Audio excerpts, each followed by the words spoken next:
الخطه دي لما فزتها في المراجعه النهائيه فانت باذن الله هتجيب مجموعه. انها كلفتني مجهود شهور وفلوس وغلطات كتير قوي، بس انا هعرفك كل الخلاصه. انا هنا مش جاي اقول لك انك هتشترك مع مستر فلان وهتمشي وراه تلاقي نفسك جبت مجموعه. انا جاي اقول لك ازاي كنت تايه، بس بعد الاربع خطوات اللي قدامك دول بعد فضل ربنا الحمد لله دلوقتي بكلمك من داخل كليه الطب او من داخل اوضتي، بس انا يعني في كليه الطب. وبعد الاربع خطوات دول عندي ليك سرين انا عرفتهم في كليه الطب بعد ما الحمد لله جبت امتياز في اولى وثانيه. ده غير ان عندي هديه ليك هتوفر عليك فلوس كتير قوي بخصوص كتب المراجعه النهائيه لو انت كملت الفيديو. فلو انت بقى عايز تجيب مجموعه اخر السنه وعايز تاخد كلام تمشي عليه من دلوقتي لحد يوم الامتحان، كمل الفيديو ده لحد اخر لحظه. اما بقى لو انت عايز تثبت نفسك وتكتشف في الاخر انك ضيعت فتره المراجعه النهائيه من غير ما تستفاد منها، فانت غالبا هتكون خرجت من الفيديو ده.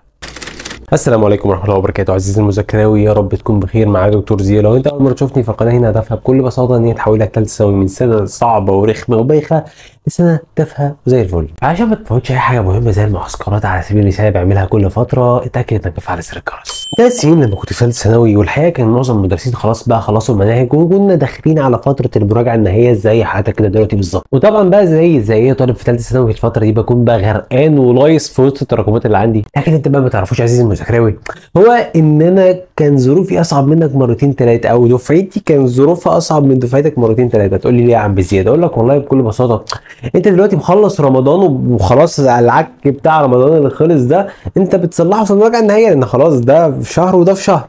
انا في حالتي انا بقى فكان يوم 1/4 هو يوم 1 رمضان، فكان فتره دخولنا في المراجعه النهائيه هي نفس فتره دخولنا في رمضان. في يوم من الايام كنت نازل ورايح درس الكيمياء وقابلت صاحبي محمود وانا رايح، واللي كان شاف فيديو رمضان كان عارف ان انا ومحمود كنا اتقابلنا في اول رمضان واتفقنا من وقتها ان احنا هنشد، وفعلا شدينا. لكن بالرغم من اننا شدينا في المذاكره الا اننا ما كناش نعرف ان على نص رمضان هيبدا معظم المدرسين المراجعه النهائيه. المهم خلصنا انا ومحمود درس الكيمياء وبالفعل كنا ماشيين ومروحين، بقول لك يا محمود هو احنا هنعمل ايه بقى بعد كده؟ المفروض في المراجعات النهائيه الداخله دي واحنا المفروض لسه ورانا رقمات لسه ما خلصناش. فمحمود راح ردد عليا وقال لي بص يا زوز، هو احنا باذن الله هنحاول نعمل كل اللي احنا نقدر عليه، واكيد ربنا لما يشوفنا بنتعب كده مش هيضيع تعبنا وهيكرمنا عليه. قلت له طيب بص يا محمود احنا باذن الله نحاول نروح نذاكر التراكمات دلوقتي ويا رب نعرف نخلصها كلها. روحت فعلا البيت وبدات الم في اللي ورايا. لما جيت بصيت على الحاجات اللي انا خلصتها في اول يوم لقيت نفسي الحمد لله خلصت وانجزت كميه، فالحقيقه اتحفزت بقى قلت انا هاجي تاني يوم باذن الله اخلص الدروس واجي الم في الحاجات اكتر واكتر. وبالرغم من ان انا عملت كده فعلا الا ان انا جيت اخر اليوم لقيت برضو ان انا لسه ورايا تراكمات لسه ما خلصتهاش، وخلاص تقريبا معظم المدرسين بادئين المراجعه النهائيه من بكره. وبالمناسبه صحيح السرين اللي انا عرفتهم في كليه الطب لو حرفيا كنت اعرفهم في اللحظه دي في ثالثه ثانوي كان حرفيا ممكن اخلص كل التراكمات اللي عندي دي في اليومين دول. هي بقى ان انا جيت على اخر اليوم التاني ونمت وكنت متضايق جدا وزعلان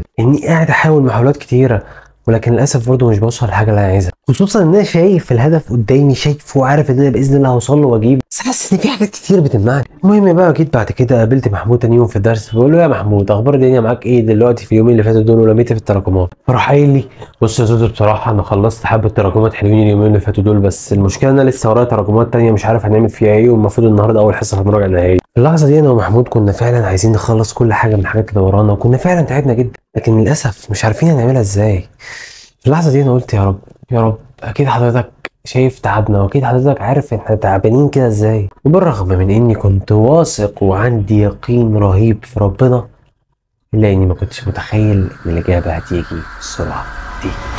انا ومحمود خلصنا الحصه ونازلين فعلا من درس الكيمياء، فهوب نقابل مين؟ نقابل واحد جاي يسلم على المستر نعرفه. تقول لي واعي يا عم زياد؟ اقول لك لا ما هو بكل بساطه الواحد اللي جاي يسلم على المستر ده في كليه طب بشري. قلت له بس احنا الوضع عندنا كذا وكذا وكذا، اكيد انت تعرف المشاكل اللي احنا موجودين فيها دي هنحلها ازاي. وبالفعل قال لي فعلا 3 خطوات بالظبط، الرابعه بصراحه اقولها لك من تجربتي انا هو ما قالهاليش. الخطوات دي انا لما مشيت عليها وجربتها بقيت زميل في كليه الطب، واكتشفت بقى في كليه الطب السرين اللي انا هقولهم لك بعد ال4 خطوات دول. اول حاجه سالتها له قلت له بقول لك ايه احنا هنعمل ايه في التراكمات اللي احنا لسه ما خلصناش دي واحنا المفروض داخلين على فتره مراجعه نهائيه؟ فراح قال لي بص انت لازم اهم حاجه تخلي دايما كل يوم الاولويه بتاعتك انك تخلص الجزء اللي مطلوب منك في اليوم ده في المراجعه النهائيه. قلت له حلو. قال لي التراكمات دي هنقسمها لنوعين، النوع الاول ده بيبقى نوع سهل وده بيندرج تحت الجزء اللي انت هتراجعه النهارده في المراجعه النهائيه.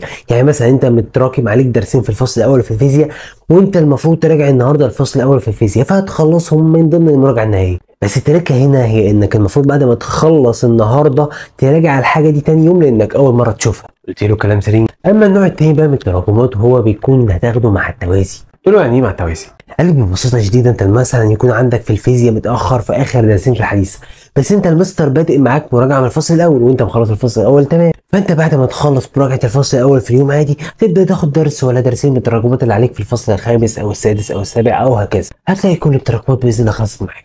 وبيني وبينك كده دي كانت اول خطوه انا خلصتها معاه وعرفت منه ازاي اذاكر التراكمات. رحت ساله بقى قلت له طب بالنسبه بقى للمراجعه يا عم الحاج هنعمل فيها ايه ونسمع مين فيها ونحل منين؟ قال لي بالنسبه للمستر اللي هتسمعه فلازم اهم حاجه تكون بتفهم منه، بس الاهم من الفهم هو انك لازم يكون المستر ده مناسب لحالتك. قلت له يعني ايه مناسب لحالتي لا مؤاخذه؟ قال لي ببساطه شديده المساتر بيبقى غالبا نوعين، نوع بيبدا لك في المراجعه النهائيه من الاول كانك ما تعرفش كلمه، ونوع تاني بيركز بس معاك على الحل وبناء على ان انت عارف كل الكلام ده قبل كده. قلت له صدق فعلا صح. فبالتالي خلاص لو انت واقع هتسمع مدرس عامل لك مراجعه شامله، اما لو انت مخلص الماده واخدها قبل كده فخلاص اسمع مدرس بيركز مع الحل وخلاص. قلت له اقفش بقى هنا، احنا عايزين بقى نسمع ايه نحل ايه بقى في وسط الزحمه دي كلها. راح قايل لي بص يا عم انت بالنسبه للحل لازم اهم حاجه تركز انك تحل كتير، قلت ركز جدا على الكتب اللي بتدربك على اسئله الامتحان. الحقيقه خليني هنا بقى استطرد معاك واقول لك ان انا من واقع تجربتي في ماده مثلا زي الاحياء، بجد الكلام ده حصل بجد. يعني انا كنت حلل في الاحياء والكيمياء دي حل مش هقول لك كتير، كان بشراهه اللي هو انا كنت بحل احياء وكيمياء على نفسي، وعلى عكس ما انت متوقع وانا كنت متوقع كده برضو هو ان انا هخش الامتحانين دول اقفلهم.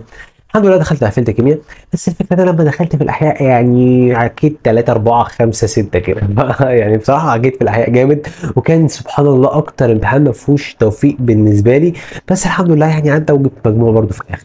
وبالرغم بصراحه من كل اللي انا حليت في الاحياء ده الا اني احب اعترف واقول لك ان انا للاسف ندمت جدا ان انا ما حليتش كتاب التفوق بتركيز، لاني لقيت نقطه او سؤال يعني من الاسئله اللي انا غلطت فيها دي حرفيا مش هقول لك كانت موجوده في كتاب الاسئله اسئله بس، لا ده كمان كانت موجوده نوت في كتاب الشرح. لما بصيت على النسخ اللي موجوده دلوقتي لقيت فيها جزء جديد اسمه نيو كده اللي هو فيها كل التعديلات اللي نازله من الوزاره السنه دي معموله بشكل يبسط لك المعلومه ويدربك عليها ويخليها تثبت في ذهنك، غير نماذج الاجابه اللي موجوده بالتفسيرات بتاعتها، وكمان في لينكات شرح، وكمان عندك في كراسه تلم لك الماده كلها ليله الامتحان.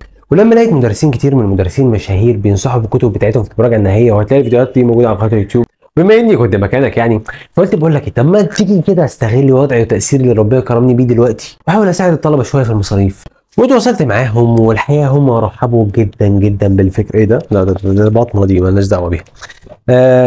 رحبوا جدا جدا بالفكره، وقاموا فعلا برعايه الفيديو ده وقدموا لك عرض خاص بيك انت عزيزي المذاكراوي، هتاخد خصم 140 جنيه لما تجيب مجموعه الكتب الثلاثه سواء كنت انت عربي او حتى لغات، وتتواصل معاهم عن طريق رقم الواتساب او الخط الساخن اللي موجود قدامك على الشاشه، بس تاكد معاهم الكود اللي هو DZ 140. ده مخطط للعضويه عادي جدا موجود مع كتاب الكيمياء، يعني كان نفسي احطه برواز هنا بس انا يعني ما بحبش الكيمياء العضويه للدرجه دي الصراحه. كده نكون عرفنا تسمع مين وتحل ايه، لكنه فاجئني بصراحه برقم 3 لما سالني قال بقول لكم ايه تعرفوا ان انتوا معاكم ناس في الدفعه الشهرين الجايين دول هيبقوا بالنسبه لهم 4 و5 شهور. احنا استغربنا كده وقلنا ازاي؟ قال ببساطه ربنا اراد يبارك لهم في الوقت، واحسن حاجه تخليك من الناس دي هي قيام الليل. قلت بس حرفيا من يومها لحد اخر السنه وانا بدعي بالدعوه بتاعت يا رب ارزقني التوفيق والمجهود اللي يوصلوني حلمي اخر السنه. اكتبها دلوقتي وباذن الله هتيجي اخر السنه تقول الدعوه دي كانت سبب من الاسباب اللي وصلتني لحلمي بعد ربنا. كده عرفنا رقم 3 ازاي الشهرين يبقوا 4. بالنسبه للرابع خطوه موجوده معانا وهي دي بصراحه من تجربتي انا، هو ما كانش بيقول فيها اي حاجه لان دي من تجربتي انا مش من تجربته هو. هما حاجتين بصراحه، الحاجه الاولى هي انك مش لازم كل محاضره المستر ينزلها اللي هي بالاربع والخمس والست ساعات دي تقعد تسمعها، لا مش لازم كده خالص. انا كنت عن نفسي بسمع حاجتين بالظبط، الحاجه اللي انا مش فاكرها بسمعها عشان افتكرها، او حاجه مثلا مش عارفها بسمعها عشان اعرفها، او ان المستر قال يا جماعه الجزء ده مهم او المحاضره دي مهمه ولا يخرج عنها امتحان. كنت بسمع الاثنين دول بس، غير كده انا كنت براجع مع نفسي ومش بسمع محاضرات مراجعه اصلا، كنت بحل وبصراحه الحل اهم مليون مره من الشهر.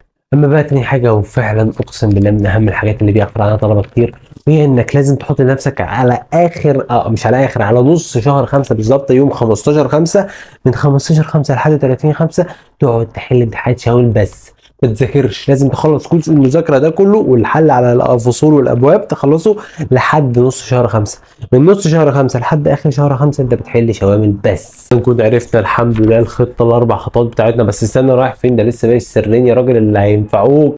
هم اول حاجه ان انا بثبت المعلومه من اول مره عن طريق اني بشرحها، وبنجز المذاكره بسرعه عن طريق اني بحط تايمر بوقت معين لكل تاسك. لو انت عايز تنجز بقى كل اللي حواليك وتعرف اسرار اكتر من دي اللي انا عرفتها في كليه طب والحمد لله كانت سبب بعد فضل ربنا ان اجيب امتيازات، هتلاقيها كلها موجوده على الفيديو اللي هيظهر لك على الشاشه دلوقتي. عزيزي المذاكراوي، اتمنى اشوفك اخر سنه باذن الله وانت محقق.